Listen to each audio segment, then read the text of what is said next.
Hello dear student, welcome to my YouTube channel.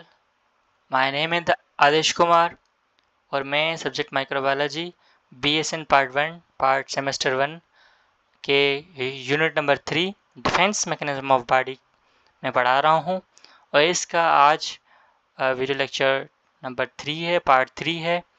और इस video lecture में हम पढ़ेंगे एक्वायर्ड इम्यूनिटी के बारे में और इसकी टाइप्स के बारे में। सही है, क्योंकि यूनिट नंबर 2 और यूनिट नंबर 1 में हमने immunity, defence mechanism of body के इंट्रोडक्टरी लेक्चर्स और इनेट इम्यूनिटी के बारे में सारा कुछ हमने पढ़ लिया है। सही है, अब पढ़ेंगे हम एक्वायर्ड इम्यूनिटी के बारे में। तो एडाप्टिव इम्यूनिटी, यहाँ से एक्वायर्ड इम्यूनिटी भी कहते हैं, एडाप्टिव इम्यूनिटी या एक्वायर्ड इम्यूनिटी, ठीक है, दो नाम है। The resistance that an individual acquired during life cycle, ठीक है, ड्यूरिंग लाइफ। एक्वायर्ड इम्यूनिटी को हम कैसे डिफाइन करेंगे, जिसे हम इनेट इम्यूनिटी आपने डिफाइन की थी कि इनेट इम्यूनिटी अल्लाह ताला ने आपको बर्थ से ही दी है, वो आपकी बॉडी की नॉन स्पेसिफिक डिफेंस है। लेकिन ये जो एक्वायर्ड इम्यूनिटी है ये आपकी ड्यूरिंग लाइफ, ये आपकी जो ना एक्वायर होती है, जो जानदार है, जो इंडिविजुअल है, वो ड्यूरिंग लाइफ ये इम्यूनिटी एक्वायर करता है, आपकी अपनी बॉडी में ये पैदा करता है, ठीक है, ड्यूरिंग लाइफ, जिसे हम it is also called third line of defence. ये थर्ड लाइन ऑफ डिफेंस है क्योंकि दो लाइन ऑफ डिफेंस आपने फर्स्ट और सेकंड जो लाइन ऑफ डिफेंस ये दोनों अपने इनेट इम्यूनिटी में पढ़े हैं। सही है, इस वजह से जो थर्ड लाइन ऑफ डिफेंस आपने पढ़नी है यहाँ पर एक्वायर्ड इम्यूनिटी में, क्योंकि ये मैं बता चुका हूँ आपको अच्छे से डिटेल से। दो line, total 3 line of defence है, 2 हमने इनेट इम्यूनिटी में पढ़ी और थर्ड लाइन डिफेंस यहाँ पर पढ़ेंगे। मतलब कि जब भी पैथोजन आपकी बॉडी में जाएगा तो उसे डिफेंस करना होगा डिफरेंट लाइन ऑफ डिफेंस को, तो थर्ड लाइन डिफेंस ये कहलाती है। यहाँ पर ये चौथा नंबर पॉइंट लिखा हुआ है, but it takes several time days for this to become fully functional, ठीक है। इसका मतलब है कि ये जो एक्वायर्ड इम्यूनिटी है ना, ये कुछ टाइम लेती है, कुछ सेवरल टाइम लेती है जिसके वो फुली फंक्शनल हो जाए। सही है, क्योंकि मैं आपको आगे जाके पढ़ाऊंगा, कोई भी पैथोजन आपकी बॉडी में आएगा, थर्ड लाइन डिफेंस अगर उसे अटैक कर रही है तो थर्ड लाइन डिफेंस के मैं कुछ सेल पढ़ाऊंगा। जब मैंने इम्यून सेल्स पढ़ाए थे उसमें लिम्फोसाइट मैंने नहीं पढ़ाया है, तो थर्ड लाइन ऑफ डिफेंस या एक्वायर्ड इम्यूनिटी के सेल्स होते हैं लिम्फोसाइट्स, जो बी लिम्फोसाइट और टी लिम्फोसाइट होते हैं। तो जब भी पैथोजन आता है तो बी और टी लिम्फोसाइट से ही फाइट करता है, this is called third line defence, ठीक है। तो वहाँ पर बी सेल्स होते हैं, वो बी सेल क्या करते हैं, एंटीबॉडीज बनाते हैं जो आगे जाके उस पैथोजन को न्यूट्रलाइज करती हैं। तो वो एंटीबॉडीज तकरीबन 15 से 14 दिनों में बनते हैं, तो सेवरल डेज लगता है ये जो पूरी एक्वायर्ड इम्यूनिटी है ये क्या हो जाए, फुली फंक्शनल हो जाए। एडाप्टिव इम्यूनिटी के दो कंपोनेंट है, मतलब एडाप्टिव इम्यूनिटी दो कंपोनेंट से दी जाती है, एक सेल मीडिएटेड के सेल के थ्रू पहुंचाई जाती है, सेल के थ्रू दी जाती है, और दूसरी होती है एंटीबॉडी मीडिएटेड, एंटीबॉडी के थ्रू दी जाती है, जिसे हम कहते हैं ह्यूमरल इम्यूनिटी, ठीक है। एक सेल मीडिएटेड और दूसरी ह्यूमरल इम्यूनिटी, ये दोनों कंपोनेंट है एक्वायर्ड इम्यूनिटी के। एक्वायर्ड इम्यूनिटी जो बॉडी में है वो दो कंपोनेंट से बनी हुई है, मतलब एक सेल कंपोनेंट है, दूसरा कंपोनेंट है इसका प्लाज्मा, जिसमें एंटीबॉडीज पाई जाती हैं, ठीक है। तो difference between the anti cell mediated immunity और antibody mediated humoral immunity, feature cell mediated immunity और antibody mediated immunity. Definition, a type of immune response that involve T cells which directly attack infected abnormal cells। देखें, ऐसी immunity जो आपकी body या ऐसी immune response जो आपकी body show करे with the help of T cells, मतलब ऐसी इम्यूनिटी जो दी जाए टी सेल के थ्रू, ठीक है। और टी सेल क्या करते हैं, डायरेक्टली किसी भी इन्फेक्टेड या एबनॉर्मल या किसी भी पैथोजन को डायरेक्टली किल करते हैं, डायरेक्टली अटैक करते हैं। एंटीबॉडी मीडिएटेड इम्यूनिटी या ह्यूमरल इम्यूनिटी की डेफिनेशन क्या है कि ऐसी इम्यूनिटी या ऐसी इम्यून रेस्पॉन्स जो बी सेल के थ्रू दिया जाए, और बी सेल क्या करते हैं, एंटीबॉडीज बनाते हैं, वो जाके पैथोजन को न्यूट्रलाइज करते हैं। ओके, इसमें मेन सेल कौन से होते हैं, टी सेल। जो सेल मीडिएटेड इम्यूनिटी में टी सेल मेन सेल होते हैं, जिसमें टी हेल्पर सेल और टी साइटोटॉक्सिन टी सेल्स भी होते हैं, और भी बहुत सारे टी सेल्स में पढ़ाऊंगा आपको। और एंटीबॉडी मीडिएटेड इम्यूनिटी में क्या होता है, बी सेल्स होते हैं और प्लाज्मा सेल्स होते हैं, कि बी सेल फर्दर डिवाइड होते हैं, जब बी सेल मैच्योर होते हैं ना तो फर्दर वो डिवाइड होते हैं प्लाज्मा सेल और मेमोरी सेल्स में। तो प्लाज्मा सेल की रिस्पॉन्सिबिलिटी होती है कि वो क्या बनाए, एंटीबॉडीज बनाते हैं प्लाज्मा सेल्स, ठीक है। इसके टारगेट सेल्स कौन से होंगे? इसके टारगेट सेल्स होंगे इन्फेक्टेड सेल्स, कैंसरस सेल्स और ट्रांसप्लांटेड सेल्स टिश्यूज। और इसमें पैथोजन जो बाहर से पैथोजन आया है, बैक्टीरिया, वायरस, टॉक्सिन जो फ्लूइड में, आपके फ्लूइड में पाया जाता है, ठीक है। आपके फ्लूइड आपको पता है कि ब्लड और लिम्फ वगैरह, अगर उन ब्लड या लिम्फ वगैरह में कोई पैथोजन है, कोई वायरस, कोई बैक्टीरिया, कोई टॉक्सिन्स है, तो उससे एंटीबॉडी मेडिएटेड इम्यूनिटी ही अटैक करेगी, ठीक है। एक्शन ऑफ मैकेनिज्म क्या है कि ये डायरेक्टली क्या करता है, इन्फेक्टेड एबनॉर्मल सेल को मारता है, जिसे हम कहते हैं सेल टू सेल कांटेक्ट, ठीक है। सेल टू सेल कांटेक्ट का मतलब है कि ये सेल जो है ना, उस सेल को सेल से ही मारता है, सेल टू सेल मारता है। लेकिन ये पहले क्या करेगा, बी सेल प्लाज्मा सेल बनाएगा, प्लाज्मा सेल एंटीबॉडीज बनाएगी, देन एंटीबॉडी उस पर्टिकुलर एंटीजन को न्यूट्रलाइज करेगी और उसे डिस्ट्रॉय करेगी। मैं ये भी बता चुका हूँ आपको कि कोई भी बाहर से जो पैथोजन आता है वो फॉरेन पार्टिकल कहलाता है। वो फॉरेन जो है ना, जो फॉरेन पार्टिकल है वो लाजमी नहीं है पूरा पैथोजन एंटीजन हो, लेकिन उस बाहर से आए हुए पैथोजन के पास कुछ पोर्शन होते हैं, कुछ स्मॉल फ्रेगमेंट्स होते हैं जो एक्चुअली एंटीजेनिक इन नेचर होते हैं। तो वही एंटीजेनिक इन नेचर एंटीजन कहलाती हैं, और बाद में बॉडी क्या करती है, उसके अगेंस्ट में एंटीबॉडीज बनाती हैं, ठीक है। नंबर चौथा, ये होगा शायद 5वां पॉइंट, ठीक है, पैथोजन इन्फेक्टेड।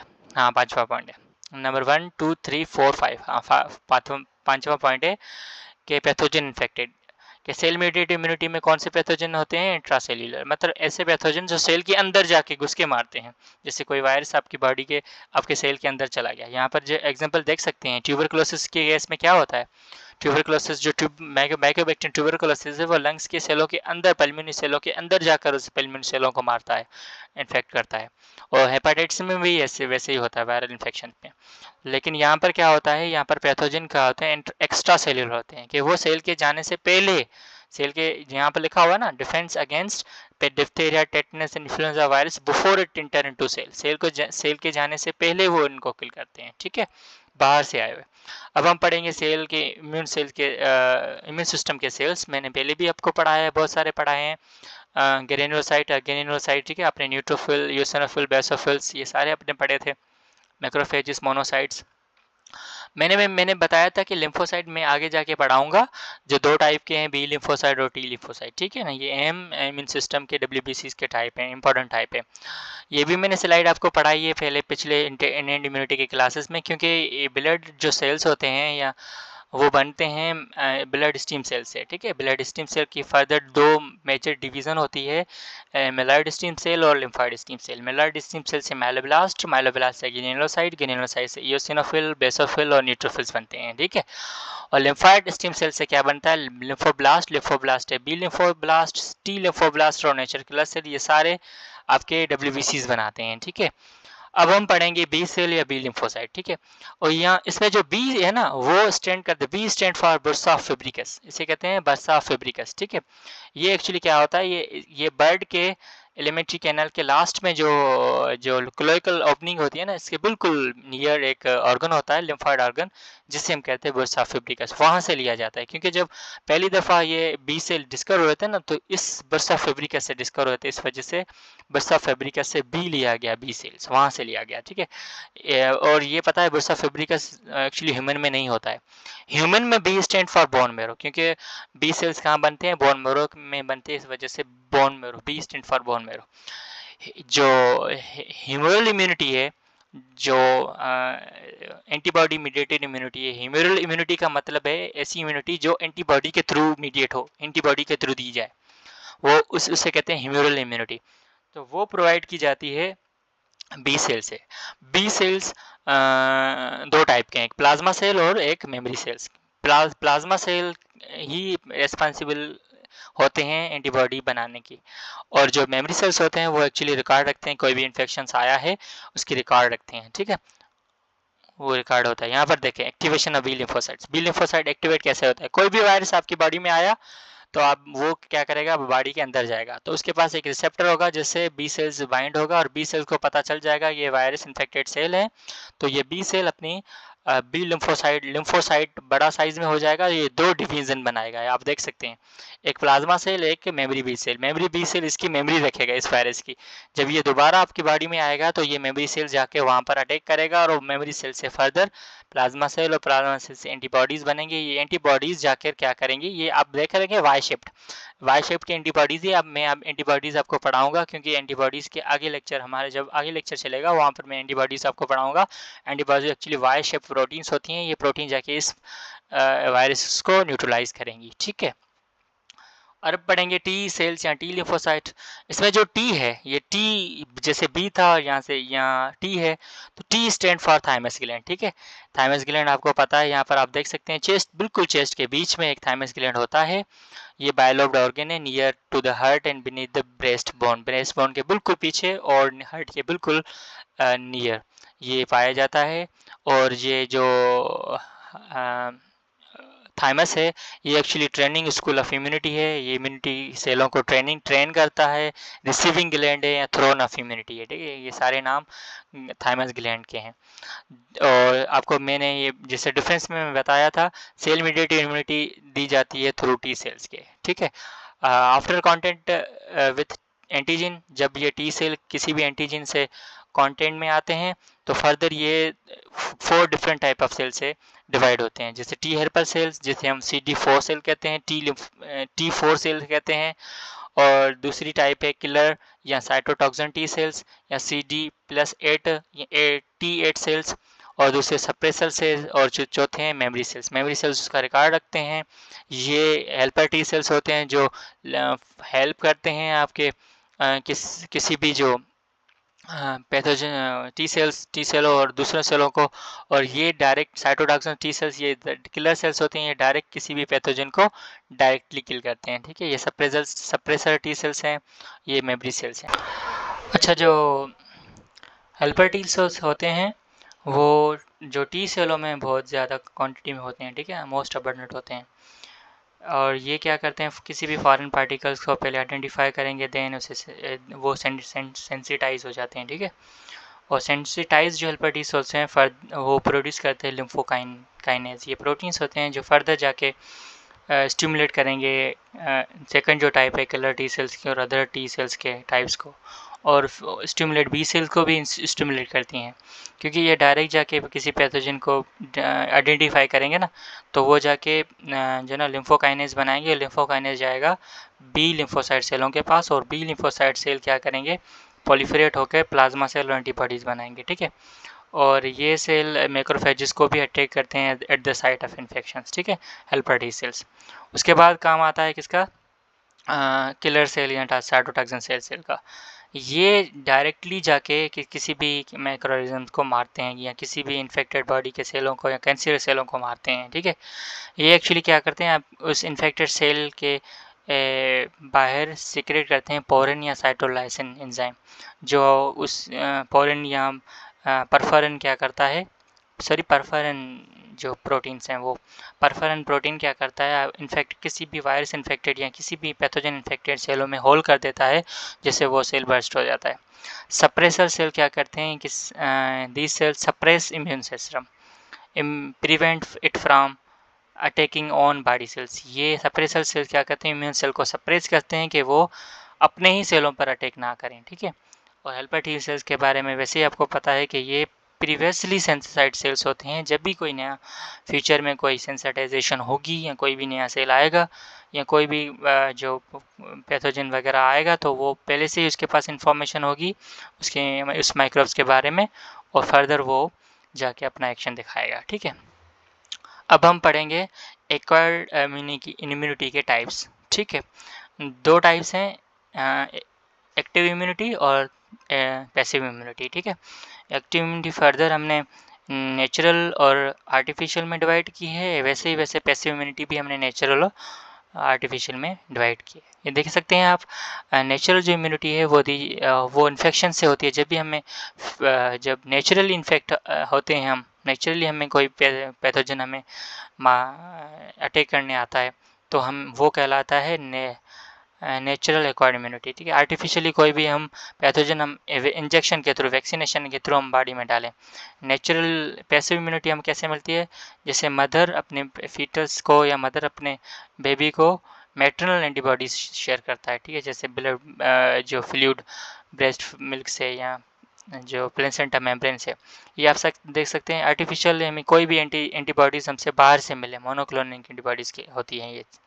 पहले हम पढ़ेंगे नेचुरली एक्वायर्ड एक्टिव इम्यूनिटी। ये क्या होती है, the immunity that develop when a person is expose to the live और active pathogen from the nature into the body.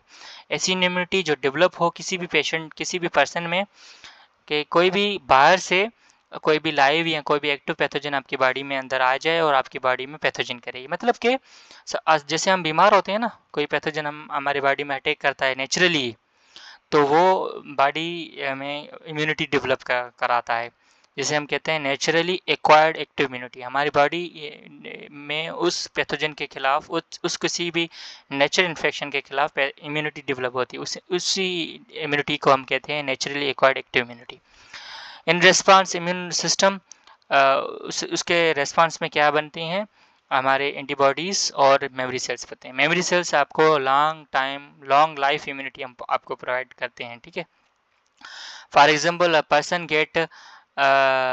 Got from measles and chicken pox. जब आपको एक दफ़ा अगर कोई मीजल्स या चिकन पॉक्स हो गया तो वो आपकी बॉडी जो ना कुछ टाइम के बाद ठीक हो जाती है, इम्यूनाइज हो जाती है, और लॉन्ग टाइम ये जो है पूरी बॉडी जो ना इम्यूनाइज हो जाती है लाइफ टाइम के लिए। कभी भी आपको दोबारा जो ना चिकन पॉक्स नहीं होता है।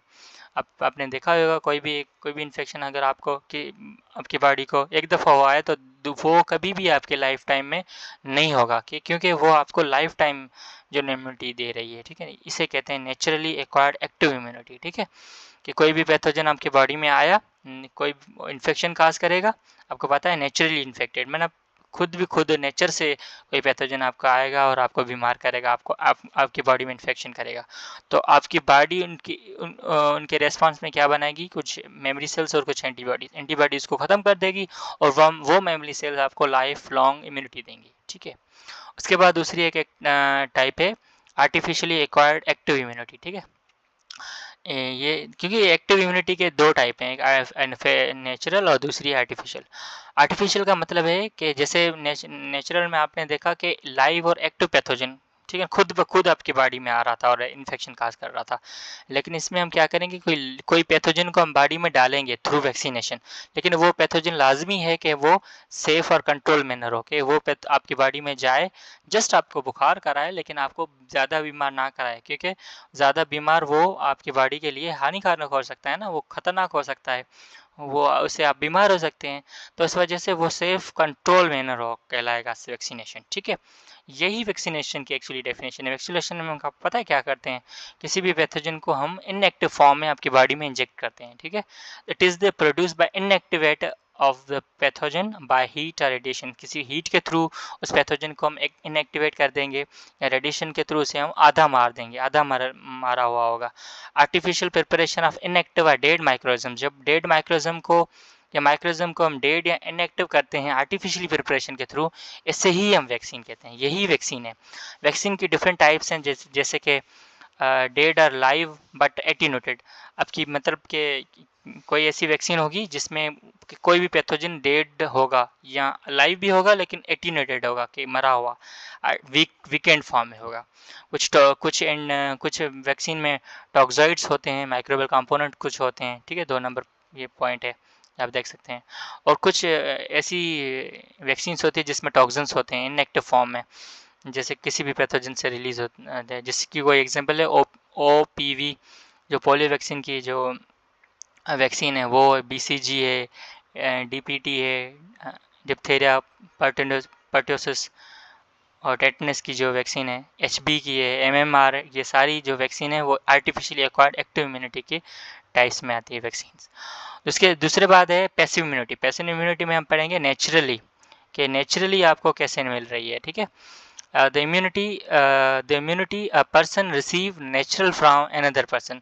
जब कोई पर्सन एक पर्सन किसी भी दूसरे पर्सन से इम्यूनिटी रिसीव करे, गेन करे, without their own immune system producing A response, कि उसका जो इम्यून रिस्पांस है वो जो ना इम्यून सिस्टम है वो इम्यून रिस्पांस शो करने के सवाए आपको मिल रही है। मतलब कि आपकी बॉडी आपकी इम्यून सिस्टम रिस्पांस ना पैदा करे, लेकिन वो आपको इम्यून रिस्पांस कहाँ से मिला है, दूसरी पर्सन से मिलेगा। ठीक है, इसकी एग्जांपल है मदर टू बॉडी जो मैटरनल एंटीबॉडीज़ होती हैं। क्योंकि आपको पता है कि जब मदर के एब्डोमेन में, पेट में जब बेबी होता है तो उसके बीच में एक लिंक होता है, प्लेसेंटा मेम्ब्रेन होती है, उससे मदर के जो न्यूट्रिएंट्स हैं वो जाते हैं बेबी में। तो वहाँ से एक एंटीजीन IgG एंटीबॉडीज़ होती है, ठीक है, वो चली जाती है प्लेसेंटा के थ्रू। तो ये एंटीबॉडी है। तो एंटीबॉडी कहाँ से जा रही है, मदर से बेबी में जा रही है। तो ये एक प्रोसेस है नेचुरली एक्वायर्ड पैसिव इम्यूनिटी का। ठीक है, यहाँ और भी दूसरे टाइप है थ्रू फर्स्ट जो ब्रेस्ट मिल्क है, जिसे हम कोलोस्ट्रेडम कहते हैं। जब मदर का पहला जो ब्रेस्ट मिल्क होता है आफ्टर बर्थ के बाद, जो मदर बेबी को देती है, उसमें IgG एंटीबॉडीज़ होती हैं। अब एंटीबॉडीज़ में के बारे में मैं पढ़ाऊँगा। वाई शेप प्रोटीन्स होती हैं जो 5 डिफरेंट टाइप्स की होती हैं, IgG, IgA, IgD, ये सारे बहुत सारे हैं। ठीक है, तो ये इमीडिएट प्रोटेक्शन देती हैं। आपको पता है कि बेबी में इतनी इम्यून सिस्टम वीक होता है, उसका इतना एडवांस नहीं होता, इस वजह से बेबी को वो IgG जो है वो इमीडिएट प्रोटेक्शन देती है।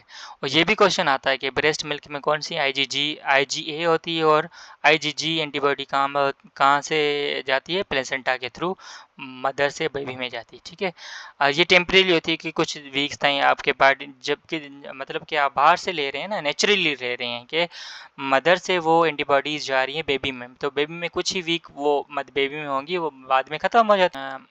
मदर से जो एंटीबॉडीज़ जा रही हैं बेबी में, तो वो कुछ ही दिन होंगी, उसके बाद वो एंटीजीन से मिलकर न्यूट्रलाइज कर देंगे, ख़त्म हो जाएंगे। और इस इम्यूनिटी में, कैसे कि नेचुरली अकॉर्डिंग पैसिव इम्यूनिटी में कोई भी मेमोरी सेल्स नहीं होते हैं, इस वजह से वो फ्यूचर में कोई भी पैथोजन फिर से आएगा तो उसकी कोई भी रिकॉर्ड नहीं होगा। ठीक है, इसके पास। और दूसरा टाइप होता है आर्टिफिशियली एक्वायर्ड पैसिव इम्यूनिटी, कि ऐसी immunity, a type of immunity where pre made antibodies, के पहले से ही एंटीबॉडी बनी हुई हो, आर एडमिनिस्ट्रेड, वो दी जाती है to person through medical treatment. Medical treatment के थ्रू हम किसी भी पेशेंट को देते हैं, जिसे हम कहते हैं एक्सटर्नल एंटीबॉडीज़, जो in the form of anti serum के थ्रू देते हैं। ठीक है, एंटी सीरम देते हैं। Anti serum contain antibodies against particular disease, they may be obtain from human और अदर एनिमल। ये जो एंटीबॉडीज़ ह्यूमन से भी हम ले सकते हैं और किसी दूसरे एनिमल से भी हम ले सकते हैं। सब एग्जांपल है, a person suffer from severe disease when his immune system isn't producing antibody. इसमें क्या होता है कि कोई ऐसा पेशेंट है जो सीवियर डिजीज़ में मुबतला है, सफ़र कर रहा है, लेकिन उसकी इम्यून जो सिस्टम है वो एंटीबॉडी नहीं बना रहा है किसी पर्टिकुलर डिजीज़ के अगेंस्ट। तो उस केस में हम क्या करते हैं, जो है ना, बाहर से बने हुए एंटीबॉडीज़ उसके पेशेंट में डालते हैं। ठीक है, या जो इंजेक्शन हम लेते हैं एंटी सीरम का, जैसे रबीज़ की इंजेक्शन हो गई, या जो स्नेक की एंटी वेनम इंजेक्शन हो गई, उसमें एक्चुअली स्नेक के जो है ना एंटीबॉडीज़ उसमें होती हैं, तो वो बॉडी में चली जाती है वैक्सीन, तो वहाँ आपको वो आर्टिफिशियली एक्वायर्ड पैसिव इम्यूनिटी देती हैं। ठीक है।